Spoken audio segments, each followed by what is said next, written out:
Okay, I just pushed record. This is official.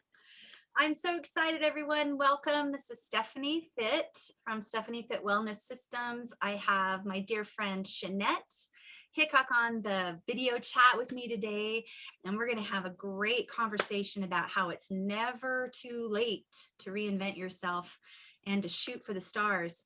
Before we start, though, I want to give a plug. Now, this is a product that I absolutely love. This company is not paying me anything. I didn't get anything for free. I get nothing from sharing this with you other than I love this and I want you guys to give it a shot if it's something that sounds good to you. It's called Pluck, and it's all-purpose organ-based seasoning. And basically what this is for those of you who don't eat liver or kidney or spleen or heart, back in the day, people would eat nose to tail, what they call nose to tail. They would eat every bit of the animal. And the most healthy parts of the animal are the organs. And it was no big deal to eat these organs back in the day and in certain cultures. In our American culture, to eat liver or heart or kidney or spleen is kind of not on most people's radar. So we're missing out on a dense source of nutrients: potassium, selenium, vitamin A, iron, some great healthy fats, nice source of protein. So anyway, to get that organ meat into your diet, this is a great option. This is a powder, like a spice mix. It's ground up organ. So let me just read it. Let me just read the ingredients. Onion, pink Himalayan salt, garlic, bovine organ meat blend, which means cow. So it's liver, kidney, spleen, heart, pancreas. I wouldn't be eating pancreas, right? I don't know about you. Smoked paprika, lemon peel, black pepper, mustard seed, parsley, and green onion, and thyme. Nothing else. And this is made from happy cows, pasture raised, it's non-GMO, and you just sprinkle it. I sprinkle it on my salads. I sprinkle it on the foods I cook. On the back, it suggests sprinkling it on popcorn. Sounds delicious. Anyway, you can't even taste anything organy about it, but you get that organ meat in your diet. So for those of you who are squeamish or queasy at the thought of eating organs, here you go, Pluck. And so their website is eatpluck, EATPLUCK, eatpluck.com. So a little plug for that. All right. Jeannete, I am so excited to talk to you. So a little background, I have known Jeannete for years and years. We'll talk about how we met here in a second, and how long we've known each other, but it's been a couple decades. It's been a while. 21 years. 20. Okay. 2000. So I was hoping that you knew exactly. It's been a long time and we've been witnessing each other's growth over this time. It's pretty fun, girl power for sure. And Jeannete and I met at the gym. Another friend that I met doing something that I love. And my recollection, and correct me if I'm wrong, Jeannete, but we were on adjoining spin bikes because we both have a love for spinning. This was before I was teaching spin. And come to find out, Jeannete was just fresh in the United States from Sweden. Is that how you remember it? Just fresh. Yes. From Sweden. And I remember striking up a conversation with her. We're talking and asking her where she's from and finding out that she's from Sweden. And I had just finished, the timing is impeccable on this. I had just finished reading the book, Hannah and Her Sisters, which for those of you who love book reading, fantastic book. I highly recommend it. But it's a book originally written and published in Swedish. And I had read the English translated version and had just finished and was in love with this book. And so we struck up a conversation about this book, and Jeannete had read it and loved it. Is that how you remember it? Yes. And I feel like the universe brought us together, because it could have been just like small talk. Hey, how's it going? Yeah, welcome to America. All right, see you, bye. And we could have gone our separate ways. Absolutely. But we came together over this book and our love for spinning. which come to find out was a new love for you, right? We're going to learn in just a second how new that was for you. I had no idea. I've always thought of you, Jeannete, as an athlete. And so you're going to kind of clue our friends into how that label or that definition of you has evolved. But I want to say that it's really been fun watching your growth and your family's growth. Your kids and my kids have grown up together. Our husbands are friends and have worked together. And it's been a beautiful thing. But seeing you speak, so I saw you speak a couple weeks ago, your first time public speaking, and you told this story. And even though I've known you for so long, for the first time, everything came together and my mind just wow, we have to talk again. I have to record this so that everybody I know can hear your story because it's so amazing. So anyway, I'm trying not to say amazing because everybody says, oh, that's so amazing. So another word for amazing. It's so inspiring. It's so fantastic. It's so, you're such a risk taker and a go-getter. Those are better descriptions, but amazing, I think, fits in your story as well. So I'm going to turn it over to you and tell us how this all happened for you. Okay. Oh my gosh. Now you have painted this huge picture of me, and I'm like, I have to go up to the ceiling like this. Stephenie's talking. So yes, hello everybody. So just like Stephenie said, I actually was 2000 that I moved here from Sweden, and I moved here with 3 little kids that were 9, 5, and 3 at that time. So and our kids were not very far apart. We had a very similar ages at that time. There still are. But so before I moved, so when I had my kids, actually I'm going to go all the way back first. Yeah. When I grew up, I'm 1 out of 6 kids. And my whole family, my dad was a gymnast. My whole family was into sports and things. And for some reason, I did not. I was like shying away, always told them that I have a headache, or I almost flunked in PE. And sport was absolute nothing. So growing up, there was one time, actually, I went with my brother. It always seems to be one time, but I went with rollerblading. And of course, I fell, and then I injured my knee so bad that I had to have surgery. And I was about 17. And the doctor told me that you will never run. And I was like, well, I don't really care because, I was not into any running or anything. And so then fast forward during my whole 20s, actually, I moved over to the United States just for cruise ships and doing all different kind of traveling. I love doing that. But I never got into any sports. And I met my husband, and we moved to Sweden. He is from Colorado, and we had the kids there. And all I did with biking was literally like learning to go down to the grocery store with my kids in the back. And that was about my limit to what I did in any sort of things. We did walks, so we do a lot more walking. And there is the transportation is a little different when you are in Sweden. So basically go out and pluck berries in the forest, for example. That was like my exercise. So it was still healthy, but I never ever considered or even dreamed of becoming in any sort of sports.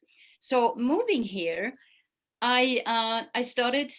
It was actually the reason I got into spinning and starting is also because I was trying to run for a bus, and it was just like literally just like a month later, and I was huffing and puffing. I could not believe I had my kids with me, and they were like way ahead, and I was like, oh my gosh, I can't barely breathe.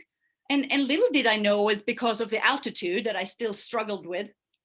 But then I joined this gym, and that's how I met Stephenie. Also a neighbor of mine, she introduced me, and this was like I've been here for about 6 months, and she came up to me and she said, hey, do you want to come with me to a triathlon kickoff? And I had, what's triathlon? What is it? And it's like, oh, it's an all women's that you swim and you bike and you run. Okay, I don't have, I never swum before. I am like the only time I swim is a little breaststroke, and I never put my face in. And running has never been on my radar. So, but she said, you'll be fun. It's a great. And I thought, well, maybe I'll go there to get to know more women, because I didn't know very many. So we go there. Actually, I go there because she canceled on me. So I decided, okay, we have done this. So I decided to go this by myself. So we go to this big, over at DU, this university, and this is the seminar place where you sit, auditorium.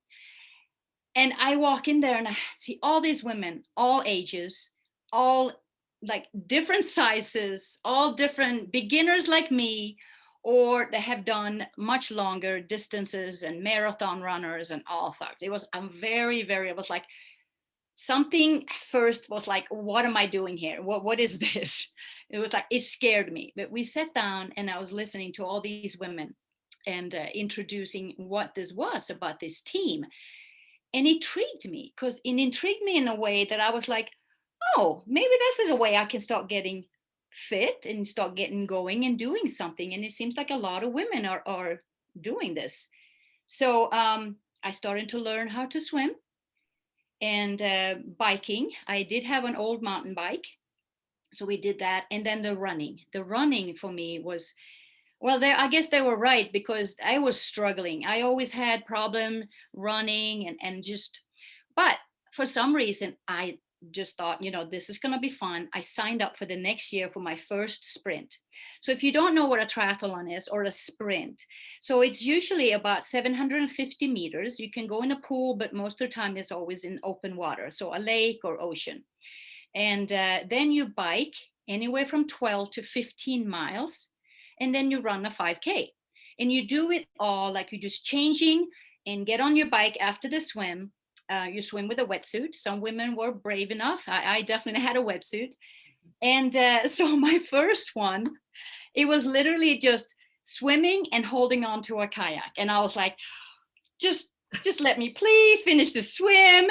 And I kept going. And you cannot follow the kayak. So the kayak has to be still. As soon as the kayak stopped moving, you have to let go. So I was like a lot of panic, and there wasn't not very much of me putting my face in, because that was like the most struggle that I had. And getting that panic when you're in the open water was maybe not the ideal. But I got in, I got on the bike, and the bike for some reason has made the easiest for me. I suddenly, felt strong on the bike. So I finished that, got on the run, and I did my first triathlon. And I had a few friends there. I mean, actually, many of the women were there, but some of my really close friends too that I have met. And we did this as a first sprint. And I was like, oh my gosh. It was like this whole thing. If you think about now, at this time, I was 40. Had just turned 40. And all the life, as I'm sure women can here relate. If you have kids, we are taking care of our husbands, and we are taking care of our kids, and we're doing all these things for everybody, right? We're giving here. But to do something for yourself, in particular, like an achievement, it was like, wow, this was amazing. And so I fell in love in the sport. It wasn't just that the racing, it was the community, all these women supporting each other. I had fun. I get to do something myself, to go out and just enjoy my time with my friends. And of course, I had a great supportive husband, because he got to be home while I went out playing. But so that also was a great way for me to get to know this country, because I got to know a lot of athletes in all levels, and the community. So over the years, I decided, I was like, I think over the first year I did like 7 sprints. I was like, wow, I love this. Yes. So then, of course, going with all these women that are doing different levels, you sort of like start looking through here. I have a little lamp here that's like heating me. They're like sauna. So so I just you get inspired by other women. And they're like, oh, come on, you can try this, you can do a little longer. So I was like, okay, well, I do that. And so for several years I kept doing the sprints in the Olympics. And let me stop you right there. let's tell our friends, how old were you when you started this? So I was 40. You were 40. And so Yes. no history of working out or no love of moving your body. No. And then at 40, you decide, I'm going to race triathlons. Yes. Okay, so that gives us some context that, you know, you weren't 20, you were 40 at an age when a lot of people think maybe it's too late to start something. Yes. And you dove right in. I did. And it's funny because I had never in my life had experienced any sort of competitive in myself. It's always been, oh, well, you know, I'm like, I'm okay, I can do this. But that self-belief, or we're talking about self-esteem, about believing in yourself. When I did that first sprint, it was that feeling. It's like, wow, I did this. I actually did this myself. I mean, I have coaches that were telling us what to do. I wouldn't just go out, you know, but I had friends and I was biking with friends and I get to know new friends. So it was the first years, it's like just an amazing journey to just kind of, wow, this is amazing. So little did I know that I did have something that grew in me, like this whole, like a little seed. It's like, oh, maybe I should try something a little longer. I tried this distance, so maybe I try a little longer. And that's what kept me going. If I hadn't had the community and joined another team with guys in it as well, I probably maybe had stayed in content, but it was something the same time that I wanted to do. I was looking at all these women, well, they can do that. And when I first started, I was like, a 5K? Are you kidding me? I never done something like that. And then building it up to a 10 and a half marathon. And so it was like, wow, okay. It wasn't easy for my knees. I always struggled. I had for many years. And that also got me into looking into something more like, how can I be better in my running? Why am I keeping having injuries? And it was IT bands. I did have a surgery, so I know my all of the ligaments and things in my knee was having issues. And it was almost that I got another surgery actually, but I was like, no, I am not going through another surgery because I had that. And I was like, no, I'm going to try to figure this out. So I worked on my form. I had other run coaches to helping me. And that intrigued me to help others because I was seeing other women having also struggles, and the posture, right shoes. There is so much to just run and you go out, you know, running really fast when you know you're going to go further, right? And that was one of the reasons I myself became a triathlon coach and a run coach, because things that brought me this journey from learning myself, right? Yeah. So year 2005, I believe about that, there was some women that wanted to do a half Ironman. So now suddenly I have gone from a sprint to an Olympic, which is a double than the sprint. A half Ironman is now 1.2 mile swim, and you bike 56 miles, and then you run a half a marathon, which is 13.1 miles. Wow. And again, you're doing this sequence, right? You just change and you go out. And that was tough. My first one. And any one of those, just the swim or just the bike or just the run, any one of those is a legit workout. And you're talking about all three, one after the other in one day. One day's time. Yes. And this time it was all about, I want to try this. I want to see how I can do, how I can do. And my first one was, I finished. And that was my whole goal, nothing else, just to finish. And I did. And actually that was up in Boulder. So it's great. Boulder is an amazing when it comes to Mecca and triathlons. And we have lots of great stuff here in Denver as well. But so that was mostly my place to train as well. And then the years went, and for some reason, I just kept going with triathlon. And what I love with the triathlon is that, well, first of all, swimming was actually the one that I'm most proud of, because I could barely put my face in the water. And then I just worked on it, going with the teams. I never overtrained. Sometimes you can overtrain so much that you can either fatigue yourself. I know many athletes have stopped because I don't feel like it's fun anymore. Right. But I told myself, as long as I think it's fun to continue doing triathlon, and that my husband supports me with the kids, and so that was like a big back rule for me. I can go out for several hours on the weekends and come back and have done my workouts, and even weekdays. And so then there I went, and I did many races. I mean, I've done over 50 sprint and Olympic races. I've done over 1570.3 over the years. So now we're talking how I got into the Ironman distance. So the first one, it was the year 2010. There were several of my teammates that said, let's do this. And at that time, I felt, it's still too early. My kids are like getting up, in younger teenage, and they needed me. And me, when you train for something big, it's about 20 hours, 22 hours a week as max, right? And then you normally average from 14 to 15 hours to really train hard. So I wanted my husband to be my whole family to involved in this, right? So yeah, I actually started to train with them while they were training for their first. So then 2011, I decided, okay, I'm ready to do this. And I thought, how about we do a vacation and go to Cozumel in Mexico? So we do this, and there was this Ironman in Mexico. And then it intrigued me because then I knew we can be at the beach afterwards. I can do this. Right, involve the family. And involve the family, yes. And so, and also just to tell you beforehand, before I did my first Ironman, I was always in the middle of the pack. I was, and on my races, but it was for fun, right? I had never really a goal of be podium taker or doing any sort of things. It became a lifestyle.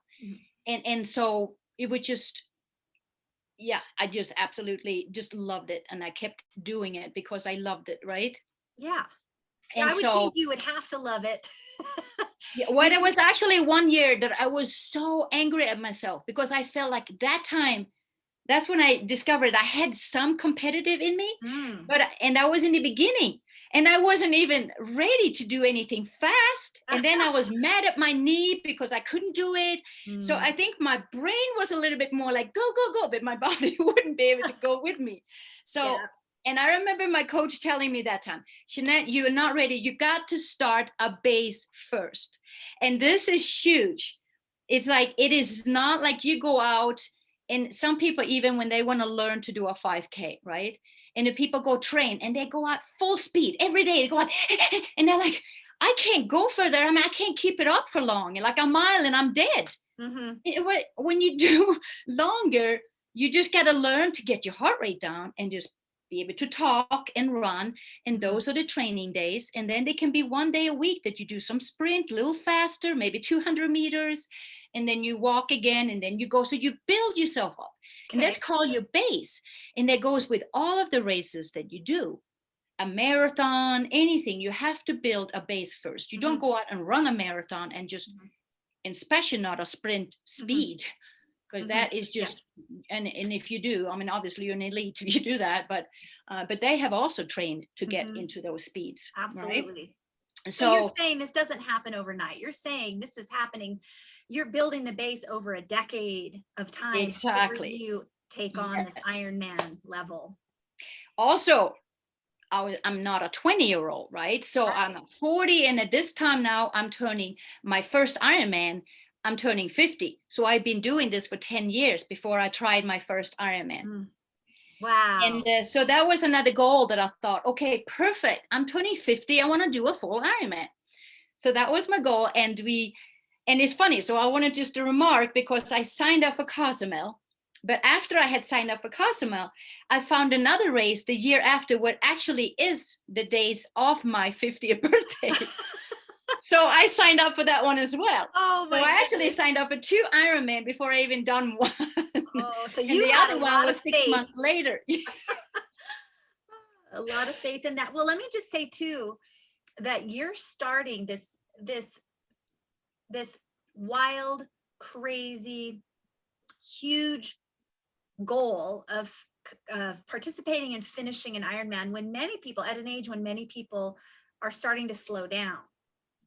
and you're ramping up. Yes. I just have to make that point because it's so inspiring that didn't even occur to you.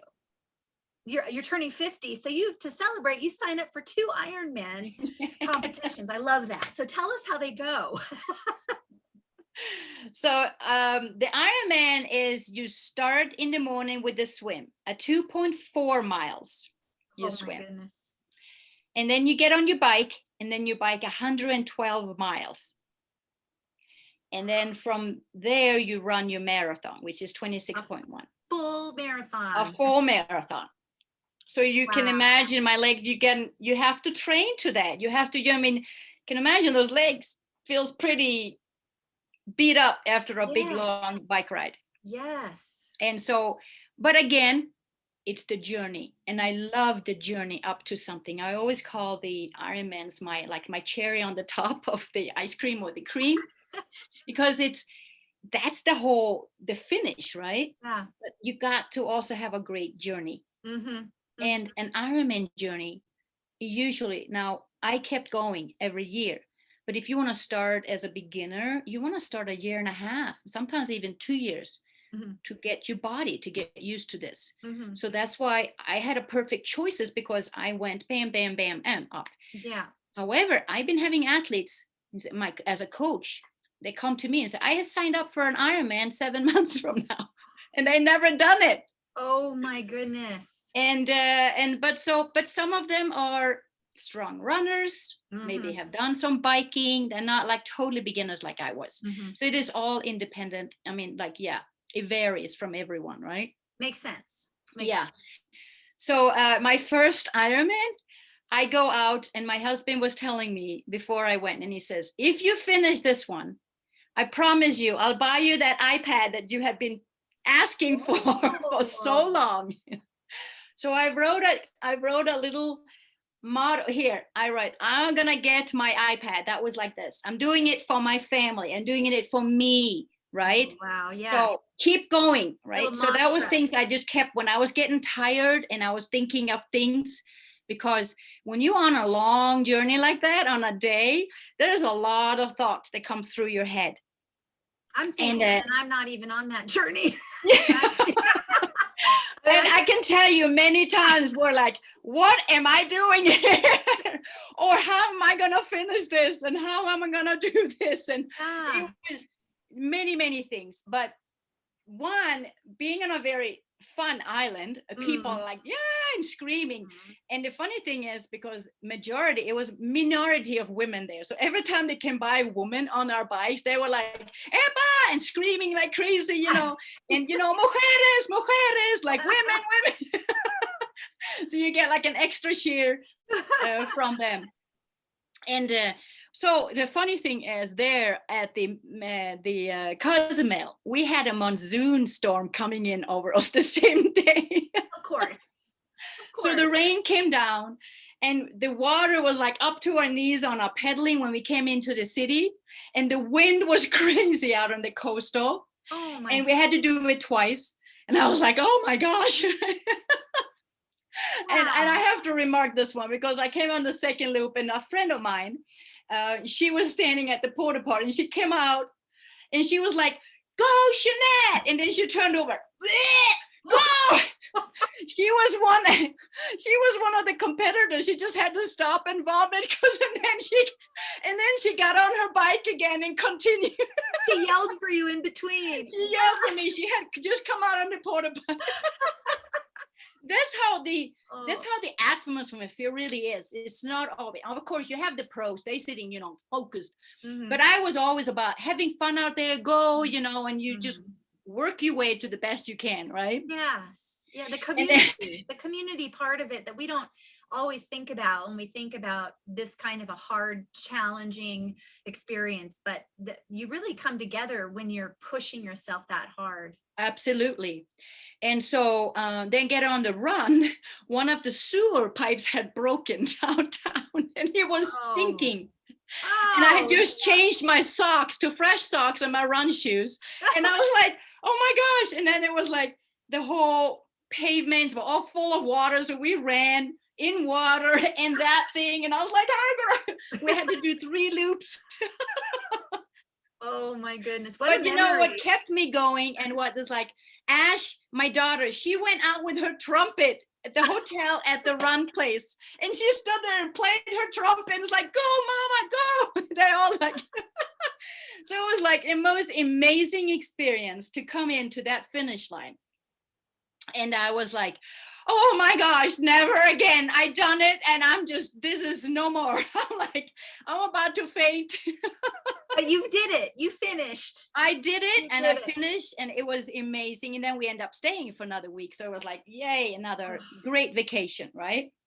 Did you Well, get now your I had iPad? already, what, sorry? Did you get your iPad? Yes, of course. When we got back, I got my iPad.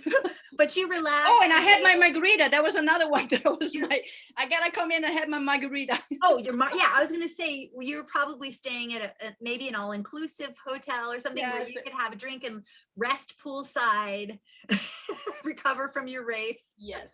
So it was wonderful. So that was really great.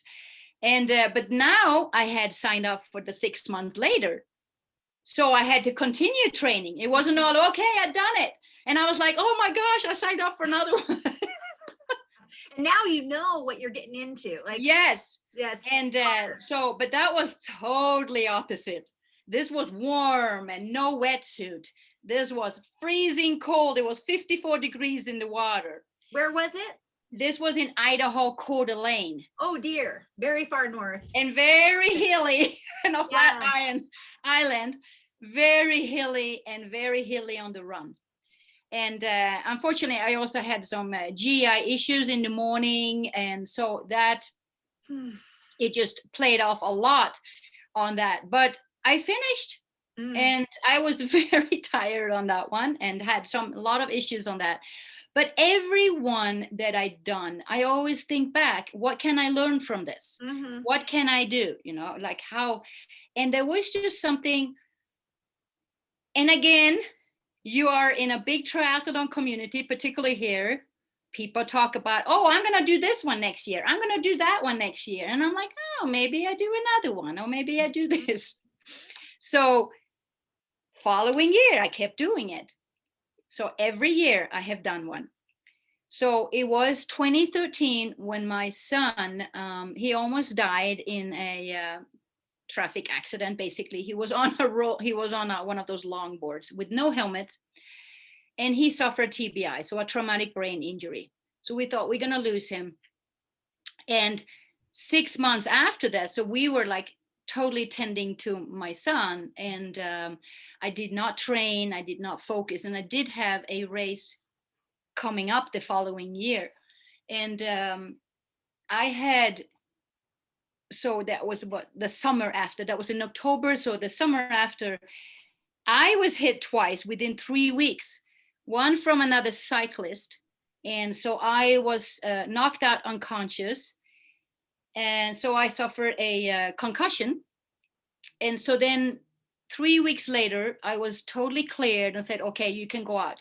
And I was training now for the inauguration race here in Boulder, the first one to do Ironman here. And that was 2014. And I go out and riding with my coach. And literally she is maybe just a few hundred meters away from me, ahead of me. And out comes this car that has a stop sign, but does not stop, and just yield and go right in front of me. And I just basically barely come up, landing on the hood and on the ground. And another concussion, hematoma, nothing broken, but muscles. Muscles can take a long time to heal. So that whole year was gone. But then on the other side, I had time to tend to my child, and we had, I just had to have that recovery. And but there was something, keeps like, okay, but I am continue on and signing up. So with Ironman, you have to sign up the year before. Okay. Because they just instantly, they sell out. Okay. So you want to make sure that you are really doing this. So as my journey went on, now after my son, this is now where I'm starting to get a little seed growing, because my son kept saying, I want to be better now. I want to do this now. I want to graduate with my class. And the Craig Hospital was saying that, this is not good for you to pushing your brain like this and you do not tell my son that, because he was like, the more you said no, the more he was like so determined. And he did. I would not recommend anyone having a child that going through this, because it was tough. If you have a traumatic brain in you, you go up and down like this constantly. And it's like, it was a long struggle with him. But he did. He walked with his class on his graduation year. So proud of him. Wow. He always said, because we did have a lot of good conversations about, I kept telling him, it is not a sprint, sweetheart. It's a long time. So think about it as a marathon. It's like, yeah, like you do your Ironman, mom, you're doing this.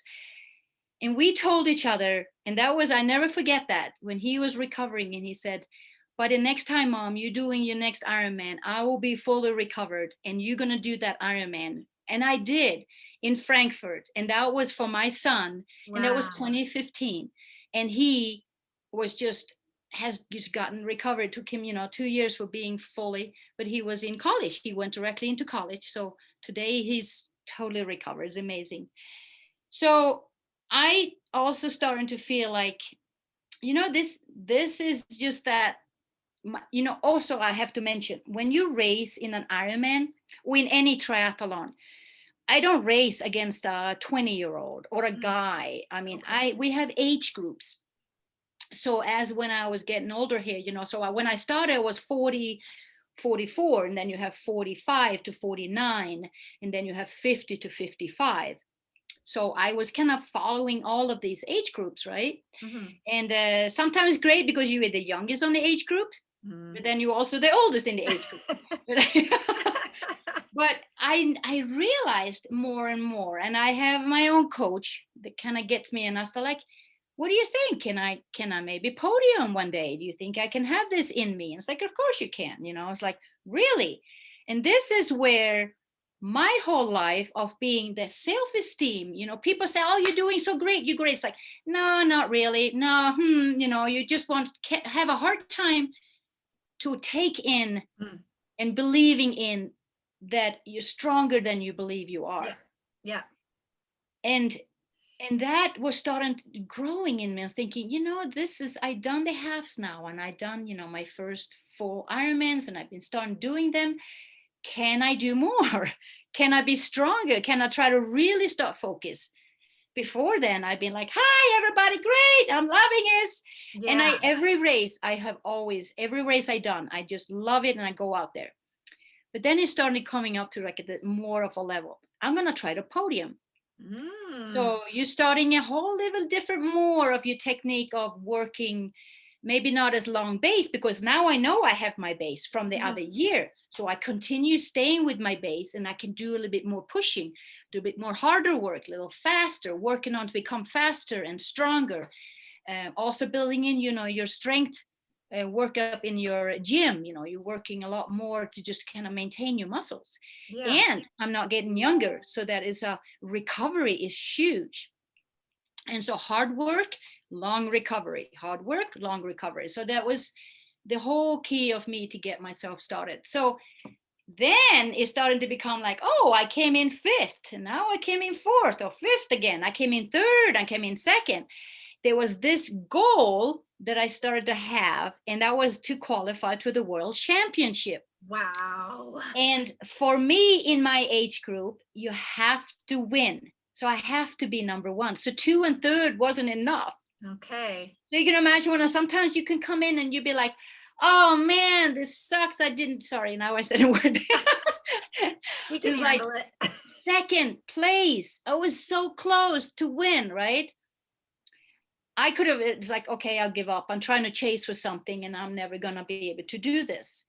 But there was always something, I feel like my resilience, knowing, learning, practice thinking, okay, what did I not do right there? How can I do change? Why did I have stomach ache here? And it was hot. Oh, I didn't think of it. It's really hot in Hawaii. It's very hot. And some of the races. So I was starting to picking certain races to just kind of get myself into that way. So Frankfurt was actually the first one I started to focus on. That didn't go so well, but anyway, so it was more strategy more than just, oh, I'm going to jump on and train for this. And Yeah. now it's definitely more strategy and how I do this. And I start looking at my competitors in my age group. And it's like, oh, this woman, I reckon, oh, that most of these women are fast runners. And I can say I was not a runner when I started. And that has taken me a long time to really get over and becoming a strong runner. And the biking, I, for some reason, I am a very strong cyclist. So I can be on the top in the bike. And then most of the people come and they catch me, right? Okay. So in able to win this, I have to tell you, Boulder. So Boulder 2019, I have worked my way up. I done Denmark, Sweden, a couple of times, Frankfurt. I done Coeur d'Alene. I done Arizona. I done all these races, and I placed, third, fourth and fifth. And I was like, okay. And then I get to Boulder, and I thought, this is it. This is going to be it. And we have 3 legs, right? I said swim, bike, and run. What is so important is also your nutrition, right? You cannot forget your nutrition. If you don't, any elite or anybody training, not just during the race, but going into your whole training. There is a lot of athletes that are eating whatever. And they could have been a whole lot stronger and a whole lot better if they did focus more on their nutrition. I agree. And so I changed like 7 years ago when I started going towards that journey of want to qualify to Ironman World Championship, which is in Hawaii, in Kona. And it's like a dream, and everyone who does an Ironman, it's like everybody wants to be there. So I changed a lot. And Stephenie, when it happened to you with your, breast cancer that you had, and just following what we have gone through in our journey, nutrition and things too, there is so much more whole food, right? Whole food. Yes. So eat as much whole food you can, and rather getting all this processed food and fast food, and have a great balance when you eat. And fruits and vegetables is huge. So during my journey, I have now become, a triathlon coach. I'm a personal trainer, and I have done nutrition and also a health coach. So helping others has become a very, very big passion, for me to in my journey. Well, and let's qualify that, because you've always been a creative. You're artistic, that you have always thought, or correct me if I'm wrong, but that your skills and abilities and talents were in the creative realm, right? You were a makeup artist, right? Yes. And a interior designer, still wonderful at those things. Yeah. But you have not only started this incredible physical, personal journey, but you have discovered skills and abilities and ways to help others achieve their dreams that you never thought you could do. Like, these are new and powerful parts of Jeannete that are newly tapped into. And it's funny when you say, I mean, it's like I keep going back to, like, I did this kind of little testing about what our values are, for example. And one, I mean, my biggest value is obviously family and love. That for me, that's huge. But I want friendship, family, love, and then adventure. Doing adventure is also another big thing for me. Like that is, and then the community of sharing things, doing that, and knowledge. That's what I want to say, knowledge, because, and I was like, oh, it makes sense to me that I have that, because I wanted to have knowledge so I can help others. And I always bring in learning so much, and knowledge, right? Yes. Never stop learning. Never stop learning. Yep. Yeah. So on top on that, I partner with a company called Juice Plus. It has it's a totally plant-based fruits and vegetables and berries. Basically, they are dried into little vegan capsules. And I started taking those, and my muscle recovery. After my accident, I had major migraines from the accident, and that were releasing, and my performance. And it's huge from all the studies that actually you love studies, but I'm going to show you that I do. amazing, great studies about it, and athletes. And this is great for everybody, kids, family, pregnant women. And so So that's what I took, and it's actually FDA, and it's NSA, NSA approved everything. So there's nothing that is enhancement. So like, for example, pros can take it. So it's not like, hey, those are drugs, those are enhancements, right? No, this is all whole food produced into capsules, basically. So they are okayed by any pro to use them, right? So anybody, so that is not, so I'm taking those daily. And I realized I just feel more energy and strong, and then I could have the chance to really focus on what I wanted to do. And so there comes this day in Boulder last 2019, so the year before COVID. And that morning I woke up and I was like, I have my Swedish girlfriend here too, and she filmed me when we stood in the line at the swim. And just to give you a little also tip, a hint, what I say, not tip, but in the morning, I wake up like 3 o'clock in the morning. So I always braid my hair the first thing. And then I have a little bit of breakfast. So I have like a little bagel. I have some almond butter on it. I like to eat gluten-free, so I have that. And then my complete drink. And that's it. And that's about 3 hours before the race. And then before, I take a little kicker for energy drink. Okay, interesting. And so I'm standing in line there, and that day actually got pretty cold. We're normally in Boulder, and this is in July or August, yeah. So it's pretty warm, but this morning was really cold. And I'm standing there, my girlfriend, she's filming me, and she says, okay, what day is today? What's a special today? And I'm like, just so excited, because all of my mental mindfulness was there. I felt great. My energy was up. And I said, today is my day. Today is Jeanette's day. And I was like, woo. And I still have that video, and it almost makes me so laugh, because it was like, yeah. And I sang it in Swedish too, so no one would know what I'm saying. And so off the clock goes, you have to kind of go in how your swim time is. So everybody start rolling in and going out in that 2.4 mile swim out in Boulder Reservoir. And I'm coming in from that swim. And for some reason, I felt like it was a little slow. And I looked at my watch, and I was like, oh my gosh, I'm like 20 minutes slower than all of my other races. Oh, oops. And I was like this, and I could have gone directly and saying, oh my gosh, I messed up. Now I'm totally going to lose. I'm not going to be able to win. But I turned that, and I'll never forget that, because from all of this positive thinking and all of these things that I had, like one negative thought, you turn into 3 positive thoughts.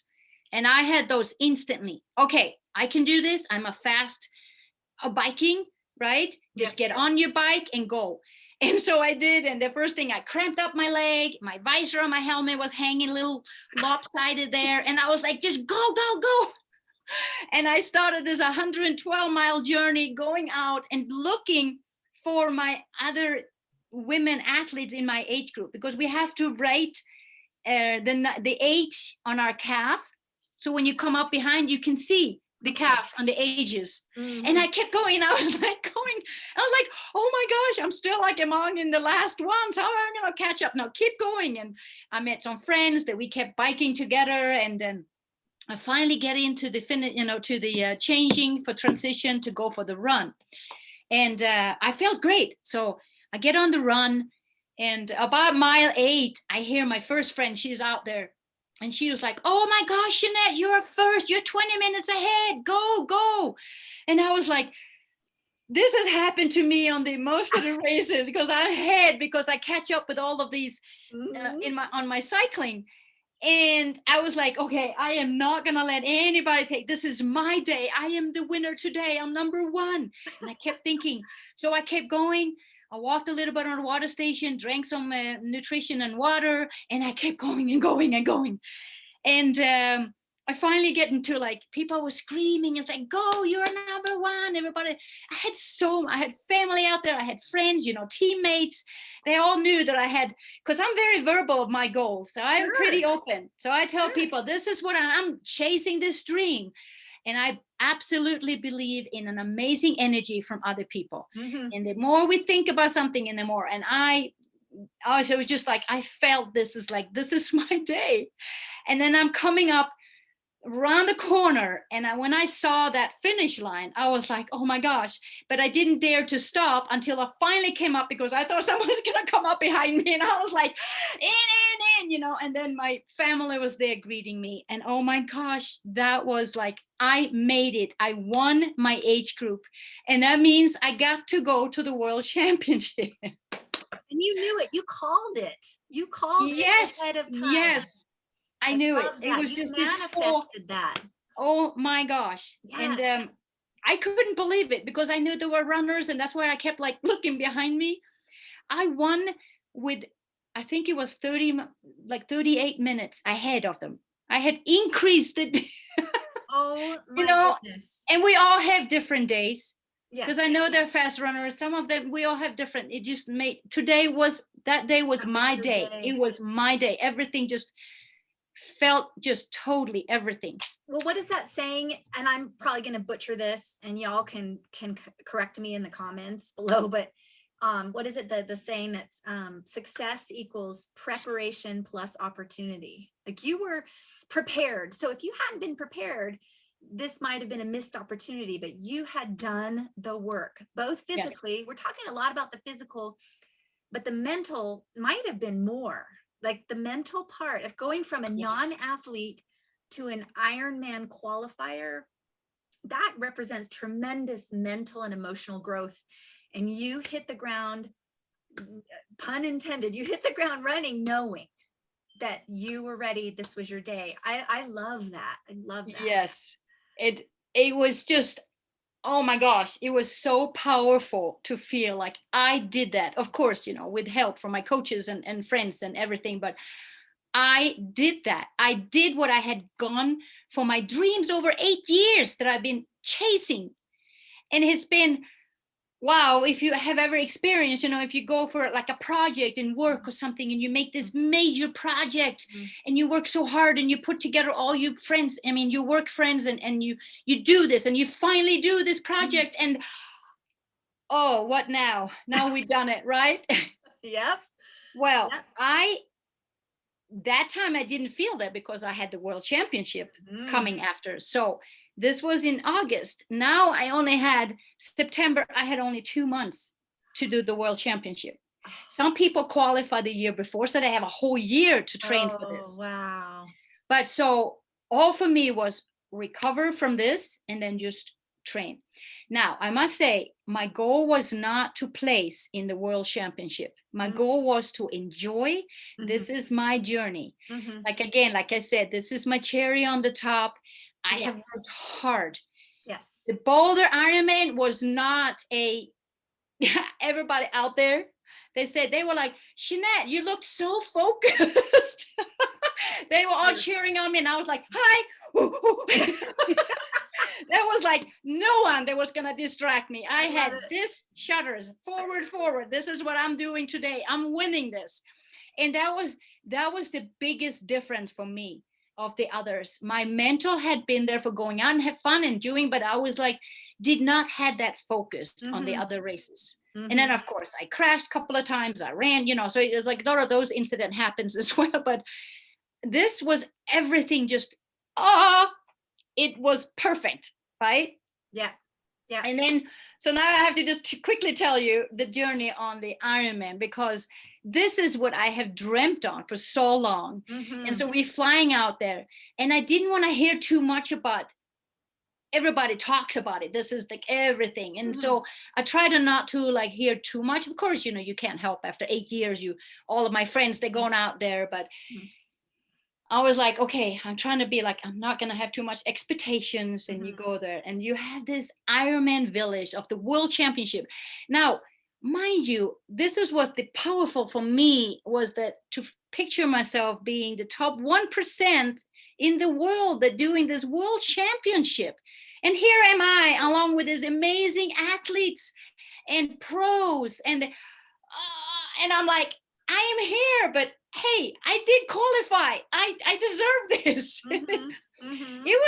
It was very humbling when you come in there and everyone walking around and they're like fit and amazing and young, a lot of them. But there were women in my age group as well, but it was like you go and you register, and then you have days before, you have that underwear run, which is the most famous thing. It's like a mile run walk, and everybody dress up in underwear and funny aloha, and then you get to meet in the end, and then you have the athletes dinner, and there's so many things event in this whole week.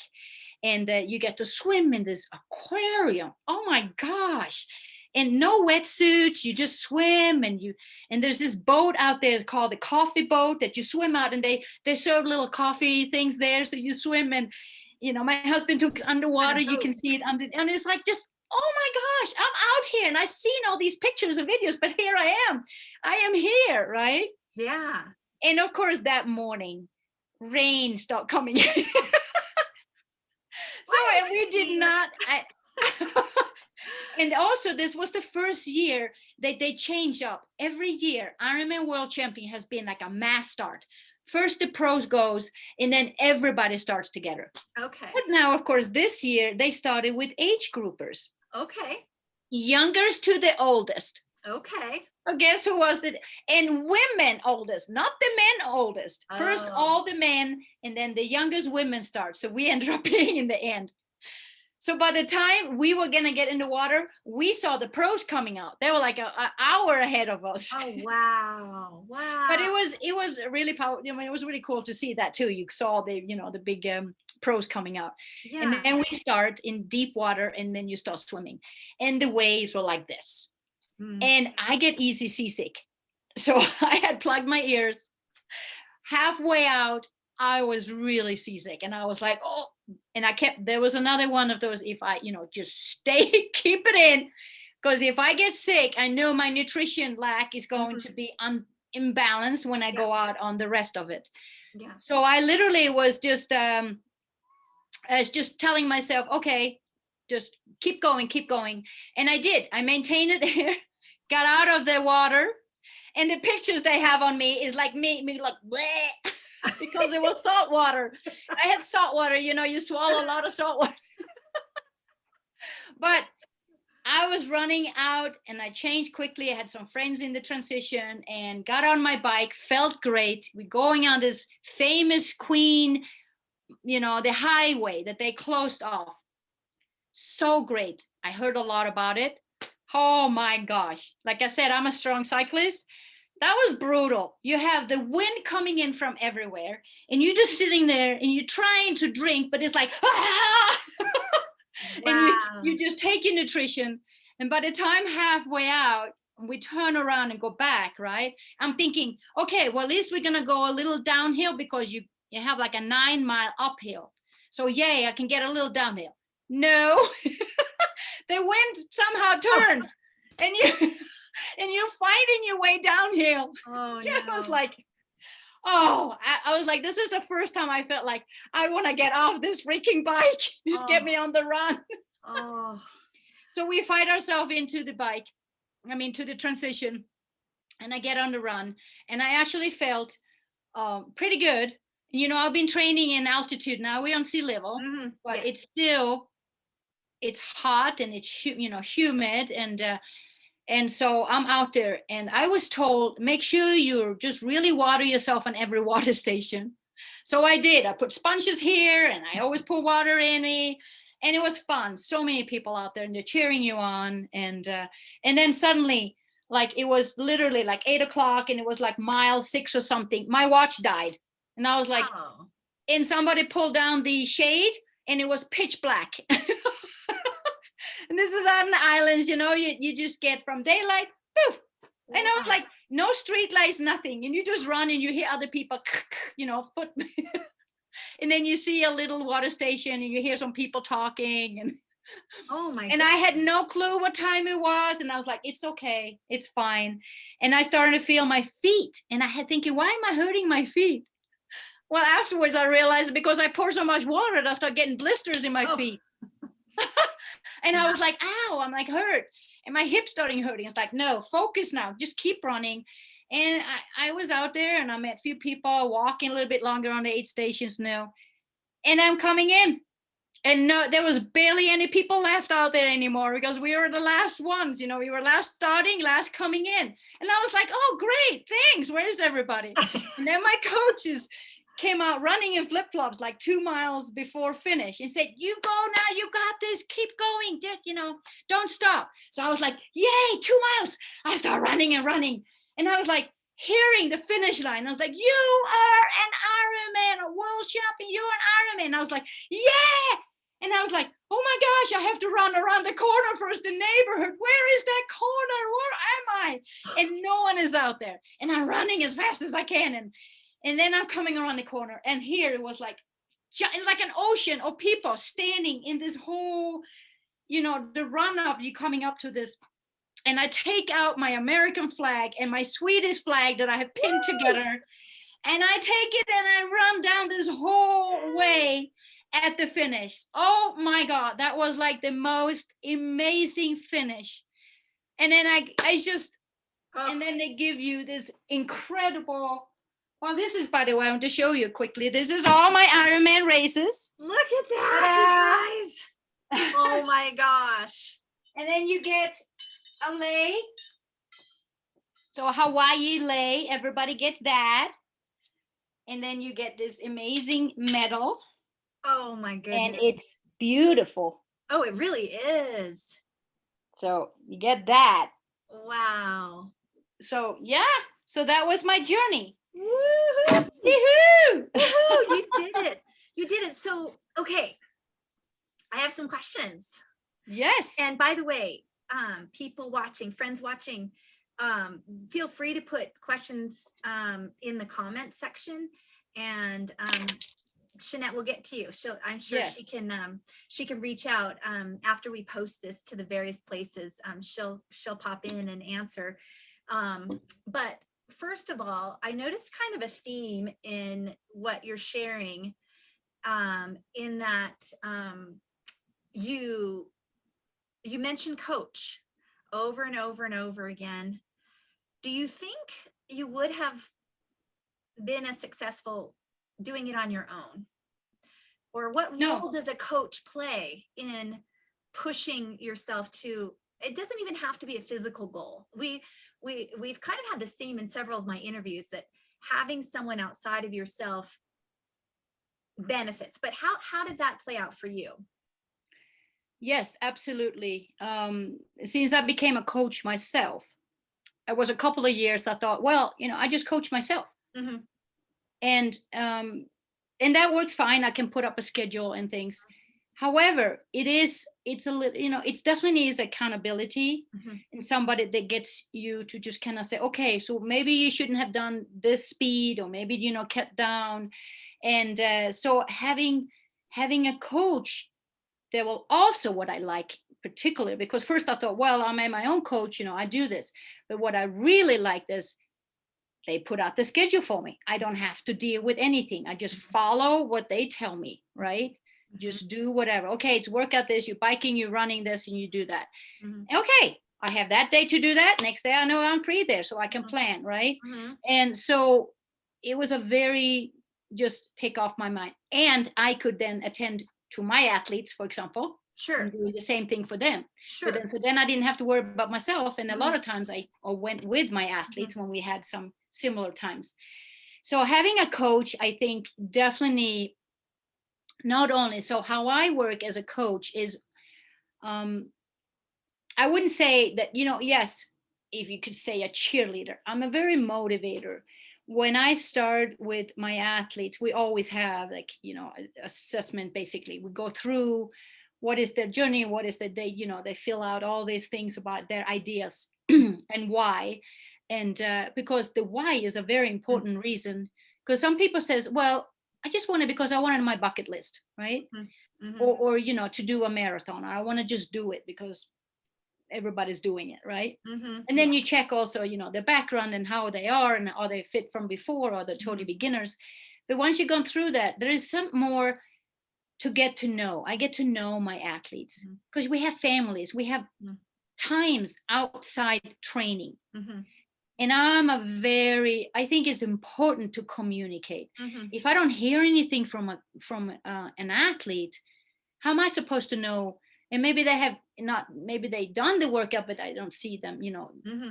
or maybe they haven't done anything at all. Mm-hmm. And then it's like, and then they suddenly be quiet, and I'm like, what's going on? Mm-hmm. We have to have a very, so most of my, actually all of my athletes so far we become friends, right? We come in a good level that we can talk about. There is issues. Mm-hmm. Maybe there's a nutrition issue, Mm-hmm. maybe they're depleting, maybe they feel like they overtrained, maybe they're so stressed at work. Mm-hmm. Oxidative stress is huge. Mm-hmm. No matter if you can overtrain, you get that stress. Mm-hmm. How are you supposed to train for something?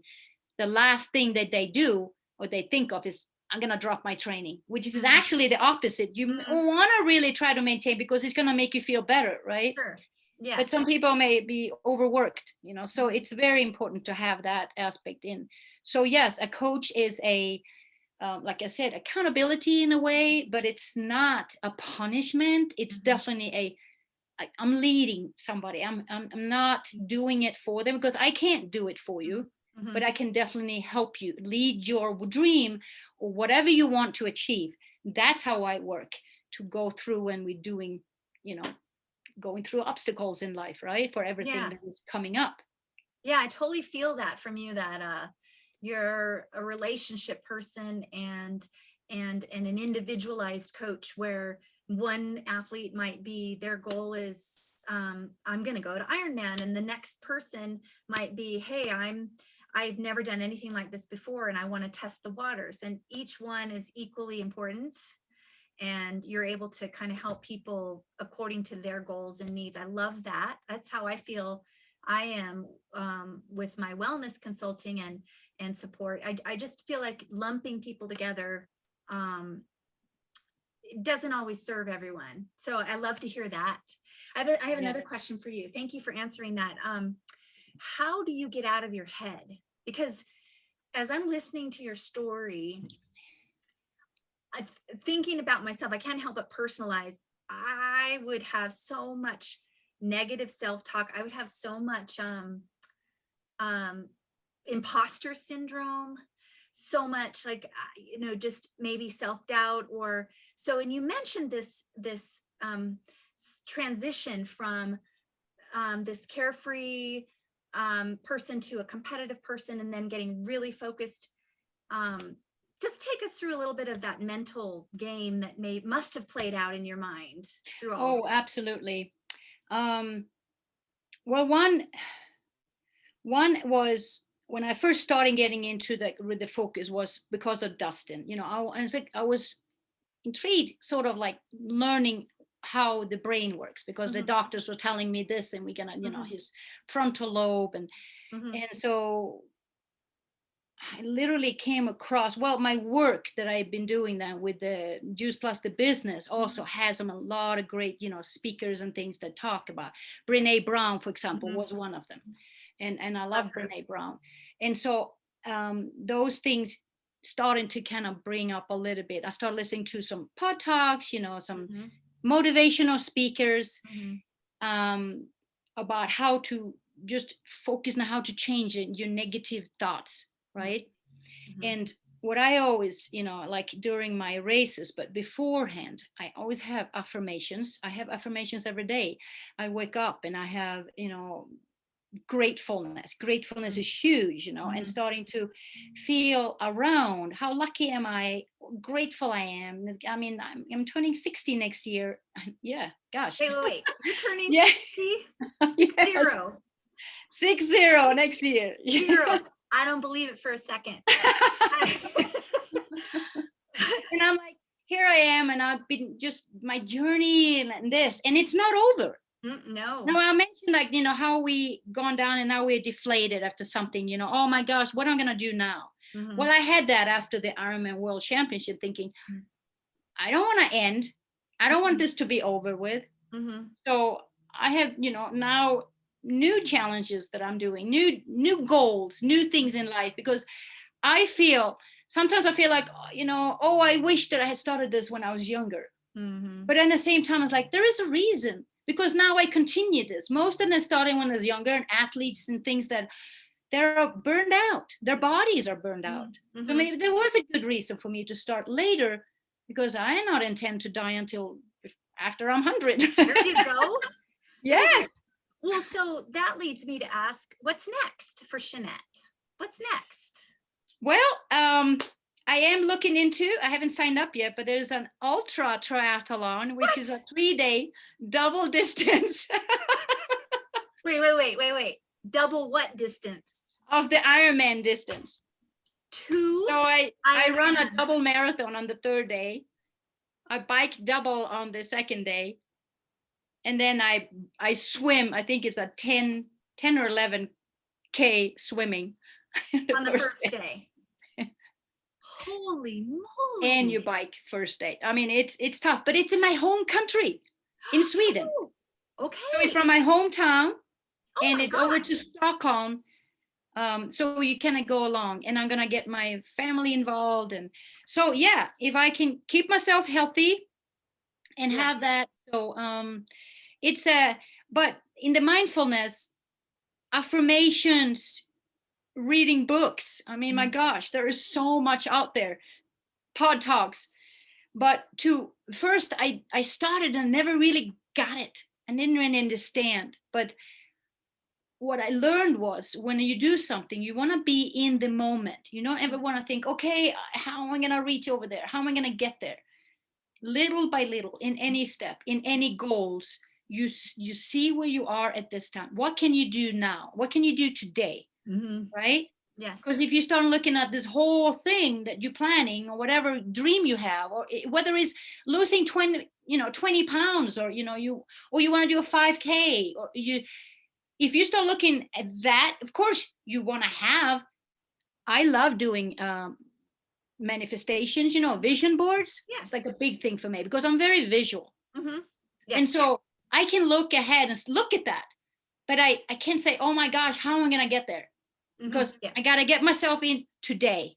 Yeah. This is where I'm at. Yes, I see myself there because I visualize myself. When I did my first, the world championship, I had it on my vision board all the time, looking at that. That's what I'm going. This is my journey. I'm going there.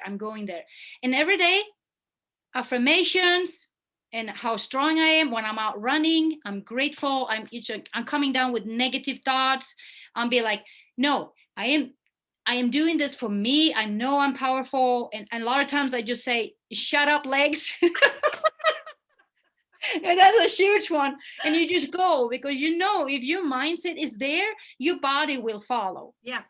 That's so powerful. Yes. And so true across the board, whether it's with something athletic, with some sort of physical challenge, or an illness, or whether it's like for me, just finishing grad school, or you're raising tiny little children and you're in the trenches and sleep deprived, and just the self-talk, the positive self-talk is so huge. It's so huge. Yes. Whatever the race is, right?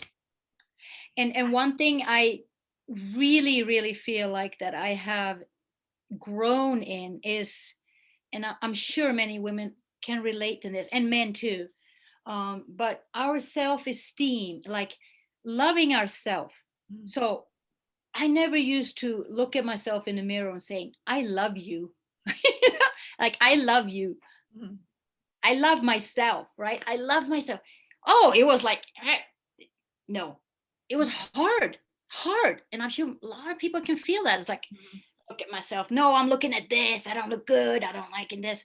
No, I'm like, okay, I gained some weight now because I haven't been working out, but that's okay. I know you get back to that. That's fine. That's normal. People, we do this, and I've been eating a little bit more, drink a little bit more wine, but I don't go there and saying, oh, shame, right? Because that shame and that whole thing about telling yourself, oh, I'm so dumb and I'm just couldn't do this, and how I have just, like I said, one negative thoughts turns into 3 positive.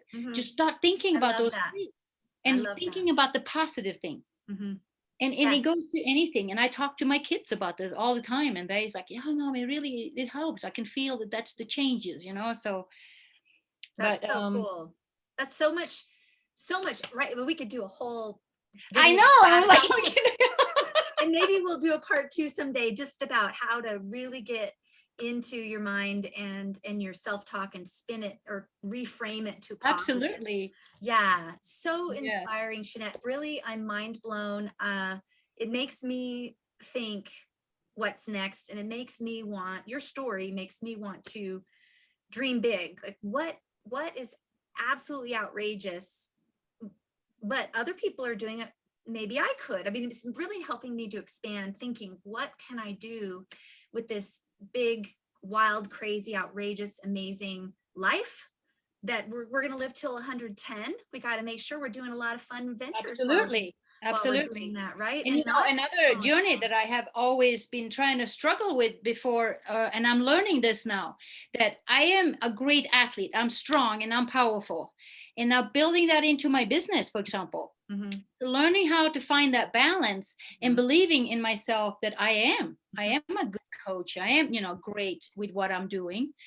And Yeah. I am looking for another thing in my future. I mean, what, maybe 10, I'm turning 60, so 10 years from now we're gonna go in pension, right? We're gonna Uh-huh. retire. Mhm, And so how are we gonna make enough money to retire and have a good life? mhm.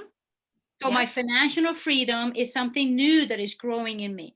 How Mhm, do I reach this, right? How do I get this? And it's another challenge to me that scares me, mhm, because now I have to plug into that goal, right? mhm. Yep. So I feel you, sister.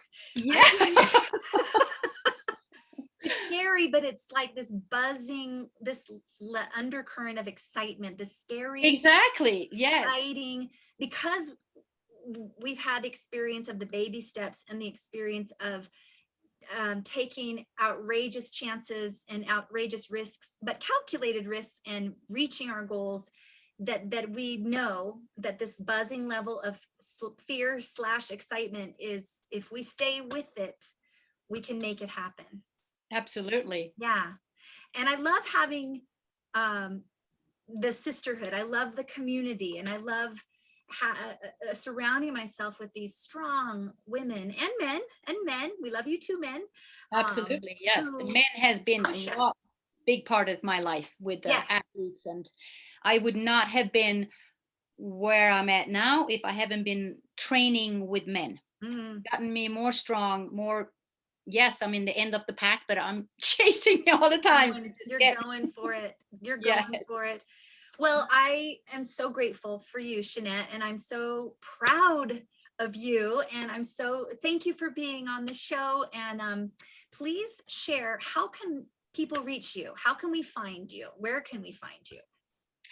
So the easiest is, I do have, you know, Facebook and I have Instagram. You can find me on youcanmultisport.com. Okay. So you can, and then the multisport.com. And I So, have all the different links. so oh, go ahead. I'm going to spell it out when you're done. It's YOUCAN multisport, all one dot Yes. com. Okay. Yeah. Just clarifying. Yeah. And Instagram is wellness hacker under Jeannete Sorensen Hickok, wellness hacker. And maybe a couple, I don't know, but I think wellness hacker comes up pretty good. Mhm. And then wellness hacker also on Facebook. Okay. And So you yeah. mentioned something that's a little scary, starting a YouTube channel. Yeah. Yeah. So what I do is I will go ahead and link. I have a link tree that goes to all of my different sources. So Okay, I great. decided to go out a little bit, you know, on my comfort zone. So I feel ya. I started to doing some my journey when I'm running, and I'm giving little tips about running and swimming. And so I wanted to pursue more and giving more tips and giving more what I have in my knowledge. But it's a small, but I would really appreciate if you all subscribe to my YouTube Yes, channel. yes. Well, and you make it easy for us to want to, because you're so service oriented. You are all about sharing and and inspiring that way without asking in return. And that is a beautiful, abundant mindset. So you make it easy for us to want to follow you. Oh, thank you. Yay. Okay, well, so Yeah. I'm going to post this on multiple platforms, and Jeannette, you're free to share this out. And I just encourage everyone to like this, to share it. If this is something that you feel would benefit your friends and family, share it out on your platforms. comment in the comments below with any questions you have, and Jeannette will chime in, or I will chime in and bring Jeannette into the conversation. Also, just check out in the comments, I'm going to also post her website and contact info. So if you missed it here verbally or auditorially, you can see it visually in the comments. Anything else, any parting words, Jeannette, before we go? No, I thank you for letting me share my story. And I really love you, Stephenie. You know, we've gone long ways together, and we will continue. Mm-hmm. Do There's our lots journey of life together. left to live, right? Yes, Lots of adventures. absolutely. All And right, thank Miss you all for Jeannette. listening. I know this has gotten to be long, but I hope you enjoyed it. Yes, thank you, everyone. If you've made it this far, we feel it. We feel the love. Thank you so much. And stay tuned. There's more stuff to come, and maybe a part 2 with Jeannette. We'll see. And peace out, everyone. Have a great day. Bye-bye. Let's see if I can stop recording. There's the button right there. You can.